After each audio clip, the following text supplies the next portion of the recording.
Ladies and gentlemen, welcome back to another episode of BSing Sports here on the BSing Network. I am Bill. Tonight, we're gonna have a really quick show just to go over a little bit about what happened during the Commanders game. I have a special guest with me here. You guys may remember him from one of our World Series episodes. I've got Kyle. Kyle, how you doing, bud? Hey, how you doing, buddy? Good, good, good. So yeah, I mean, like I said, quick, like just midweek recap of what happened during the Commanders game, what we saw, what you saw, how you're feeling about it. Um, Give me your overall assessment of the game. My overall assessment of the game, I guess, would be that I guess it was like a good stepping stone for the Eagles, right? Like, shaking off more rust, getting the offense going, and they just look a lot better. Exactly, especially in the second half, right? Really turned things up there. I guess really that last drive before the halftime, when I they thought had to push the ball down Hertz the was field. really amazing in the first quarter too. Actually, I think Some that's that when he he had some of his best plays, really. some of his stats. This is one of only two games this season he didn't turn the ball over. He threw for 68%, 319 yards, two touchdowns, and 112.3 QBR. For those of you who don't know, QBR is quarterback rating. It's a number that they I didn't even think it could get that high. essentially made up. 112. Sheesh. 112.3. Yeah, you can max out at 158.3. So Wow, I didn't 112.3. It's know it still went up really that good high. though. But it has been statistically the best game of the year so far for Jalen Hurts, and I mean, it didn't look like it from a fan standpoint because of how well Ron Rivera and the coaching staff of the Commanders handled the Eagles. Um, but offensively, they looked better, especially in the passing game, right? Yeah, definitely. Yeah. Let's see. I do have some concerns, coming out of the Commanders game. I think you probably feel them as well, right? Feeling like the pass defense for the Eagles is a little suspect. Yeah, I mean, it is a little suspect. I mean, I feel like, see, that's what I was talking about in the first quarter, right? Like, I feel like in the first quarter, it looked like everything was firing on all cylinders. Um, it looked like uh, Hertz was reading the coverages really well, and like he was like placing the ball like where he wanted to place it, like with good openings. But I felt like as it got into like the second half, he was trying to force it a little too much too, right? Because I feel like he's hearing all these people saying all these things about him, and he just wants to drive the ball down the field a little too much. Because it's like he's like telegraphing too much, like where he's throwing it. I feel like sometimes. I think that's the main issue right now. I would agree with that. I think it's the league knows that he had a little bit of a spat with AJ Brown during that Vikings game on the sideline, and then since then, AJ Brown has gotten 40% of targets every week. Yeah, A yeah. lot of targets. Um, so yeah, I think in addition to telegraphing, like the whole world already knows at this point, like That you don't piss off swell Batman. yeah, Yeah. yeah, and Jalen, here let's talk something about something else real quick. Jalen Hurts actually has like 141 rushing yards on the season, which is down from last year. Mm. But watching these games, I was surprised to look at the statistics and see that he had 141 rushing yards. Nick Sirianni came out yesterday in a press conference on Zoom and said that we made a conscientious effort to have Jalen protect himself. I don't like it. Give me your opinion. Um, I'm not really sure how I feel about that because it's conflicting. Because you don't want to see your star quarterback, the guy you just paid all this money, get hurt. But I mean, it's a part of That's true. football. It's a part of what makes him great is the fact that he can move on a on a dime and make those big runs for the Eagles and everything. But Hey, listen, he made one in the third quarter, and he looked like yeah, yeah. vintage Well, yeah, Jalen he for did. I one mean, play. actually, I think two of the runs he had were actually like real big runs, right? Like I think he had like gained like a lot of yardage off of that. But He had an 18-yard run at one yeah. point, and I think like a 6 or 7 yard run. But those are like the Oh, only two I thought he this had like season that two I like can remember. 18-yard runs. My bad. I don't think he did. Oh. But those are the only two times I've seen him like actually not slide and give himself up, like actually go and get some yards. Yeah. Um, but no, I hear where you're coming from. Obviously, you want to protect your star quarterback. However, you're taking one aspect of his game away, right? Like what we Yeah. paid Jalen Hurts to Yeah. do, you're taking one of the things that we paid him to do away. Well, not just that, but I mean, it's part of what makes him able to do like get the ball down the field is because you have to worry about his feet, you have to worry about his arm. I mean, Exactly. yeah. He's a multifaceted threat. So I mean, well, No, he looked like a multifaceted threat last year. yeah.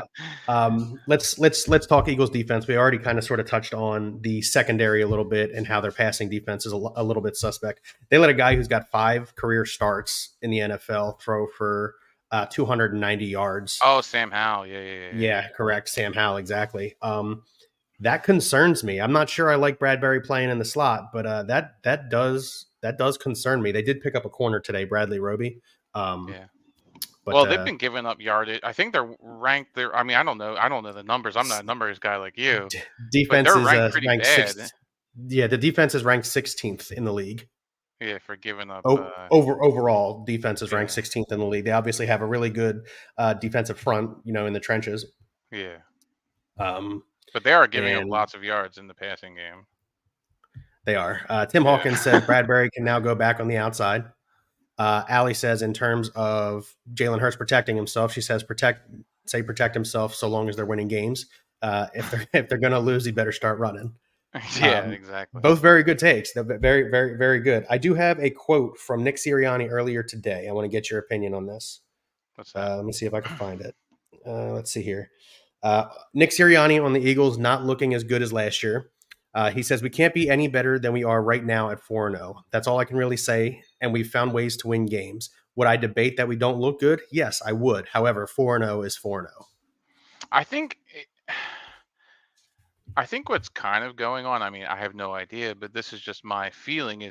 I feel like Nick Sirianni is the kind of guy he doesn't want to step on Sean Desai's toes, or and he wants him to command the offense. And I think that that's the issue. Is that I don't think he's commanding the team like he did last year. You know what I mean? Like he was Yeah. more of a leader role than he is right now. So Ryan said something several times the other day while we were watching the game together, and he said a head coach needs to be leader of men, and right now he doesn't think Mm, Sirianni is leading the men. yeah. Um, and I would agree with that. Sean Desai having the safeties place 10 yards off the ball on a 3rd and 5, that doesn't make sense to me. I Mm, said safeties, I meant corners. That doesn't make sense to me. And then the other side, Johnson. You had 3rd and long in the red zone, and you decided to do a draw play to Kenny Gainwell. Doesn't make sense to me. These aren't things that we saw last year very often. mm. Um, Now, one thing I will say for Sean Desai is he did blitz on 34% of plays in this Commanders game. That's something John Gannon did not do last year, was blitz. I do like. Uh-oh. Am I lagging? Can you not hear me? Oh, I I can lagged still out for hear a you. I second. don't know if you can hear me. No, I'm good. I'm sorry. I'm good now. I lagged Okay, out for a okay. second. Where'd you cut out at so I can repeat what I said? Get your thoughts on it. I cut out right after you said Sean Desai I said and I what do he's like that doing. Sean. I like that Sean Desai is blitzing more than John Gannon ever did. Yeah. Yeah. Are you still lagging? Is that what's going on here? A little bit. Okay. What do you think about him blitzing more than Gannon did last year? Um, I mean, I don't know. I'm so confused, to be honest with you. About? Yeah. I'm just not sure with these guys' names. Actually, I keep getting them mixed up. I was calling the offensive coordinator by the Sean, yeah, no, defensive coordinator's name for the longest time. Like I had them mixed up, but I didn't realize I had it right the whole time. And then I thought I yeah, heard someone say that Sean Desai was the defensive coordinator, and I was like, oh, I've been calling it wrong this whole time. yeah. Sean Desai is the defensive coordinator, and Yeah, I forget what his first name is, but Johnson is the offensive coordinator. yeah, Um, but yeah. blitzing, So, go. but yeah. As far as what Ryan said, actually, I was listening to Ryan the other day, and he made a really good comment about the fact that he doesn't think Hertz is seeing the field right. Like his vision is Yes. kind of Yeah. not all like he's just not like I mean like for instance in the hash marks I don't know how many plays they ran against the Commanders where there's people in the are I mean, it was Swift and who else was in it? And it's just wide open. Just So wide open, and they're not the trying to get the ball there. I mean, it's weird to me. I don't know. the big question mark coming out of the Eagles camp right now is why isn't Dallas Goddard being targeted? Yeah. So the It's tight like you end. almost forget he's on the team sometimes. And when you 'Cause go back and you watch video, and I'm sure Jalen Hurts goes back and watches video. He's the kind of guy who's got the work ethic to do that. mm, I'm sure he's looking at the video and he's realizing to himself, like, okay, I had an incompletion down the field to AJ Brown when I could have dropped it down in the middle of the field to Dallas Goddard, uh, and we would have been okay, probably gotten a first down or something like that. But there were several plays the last few weeks where Goddard was open, and it looks like Hurts' progression never went that way. Now, obviously, I don't know what he's feeling in the pocket. I mm. don't know if he's feeling panicked. I don't know if he's feeling a little unnerved in the pocket, which is why he's going to his first and second progression, and that's it. Um, but I'm hoping that gets better as the season goes on, because again, Dallas Goddard is a weapon. He's got great hands. I know he dropped the ball this weekend, but he's got great hands and he's an asset on the team. Um, I'm hoping he gets his targets. Jalen will settle in. Let's I remember he think had he's a had like a lot of like unneeded movement in the pocket as well too, right? Like he's got such good um such an amazing offensive line, and they're keeping him safe for like the longest time, but it's like he's just not seeing at one point, I think it was like week 2. He had that, or was it week 1? I can't remember if it was week 1 or week 2. He had that clear visor on, and I was getting like the impression that he kept like squinting, like he couldn't see through it or something. I don't I know, think it was but the Patriots game, and he took it off at halftime because he yeah, couldn't yeah, see and through it. Yeah, he actually switched it, and he had the half. It was like the shaded one. correct. Yeah. But yeah, yeah, yeah. Um, So I thought, I mean, who knows, right? I mean, the weirdest thing to me is um what's his name? Brian Johnson, the offensive yeah, coordinator. That's his name, right?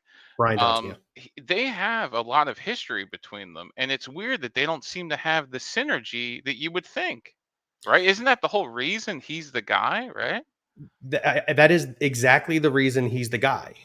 Because Yeah, he's got, I think, 5 years straight with Jalen Hurts yeah. as the And quarterbacks and his coach. dad coached Jalen Correct. Hurts' Yeah. dad coached Brian Johnson in Correct. college. Yeah. So that's the reason he's the guy. Obviously, he's had a lot of questionable decisions.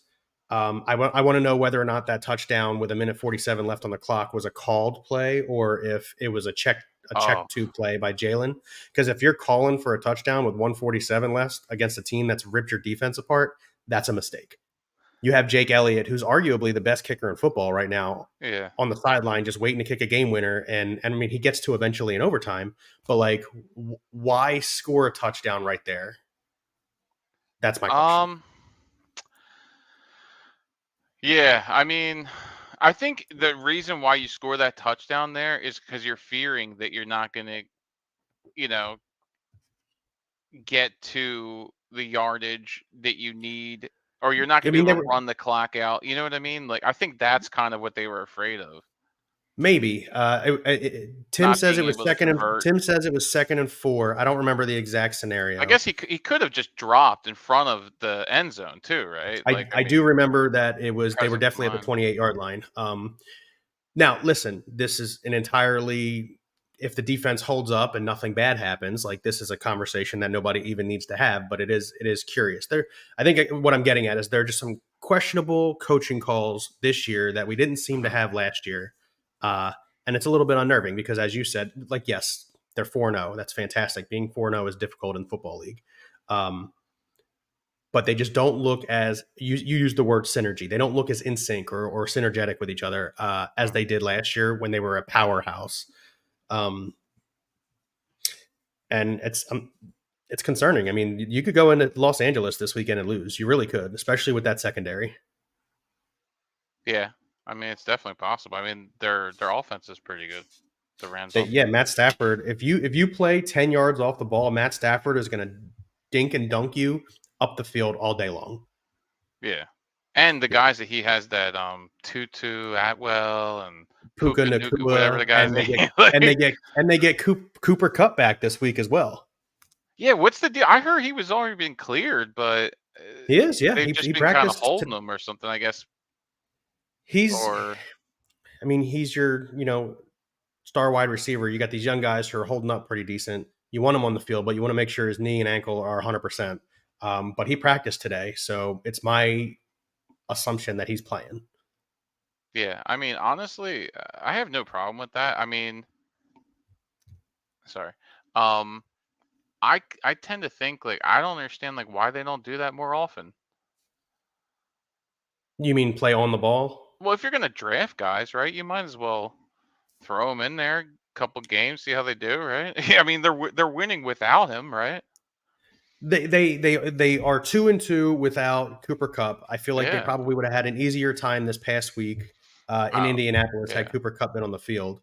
Um, but I mean, they are seeing what they got. Tutu Atwell's in his second year, and he's playing pretty well. And Puka Nakua is a rookie, and he's playing out of his mind. Yeah, that He kid's he is now the record holder with 39 catches in the first 3 games of a season, and he's already, I think, at like 800 yards on the year. Like the kid is a wow. freak. What?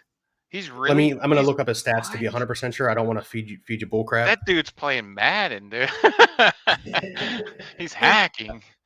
Puka Nakua stats. Thank you, Boo, for He knowing what said I was doing. 800 yards already. He said, "I'm a created No, player, no, no. dude." It's not 800. It is 500 though. In 4 games, I he's mean, got that's pretty 500 insane yards. too, right?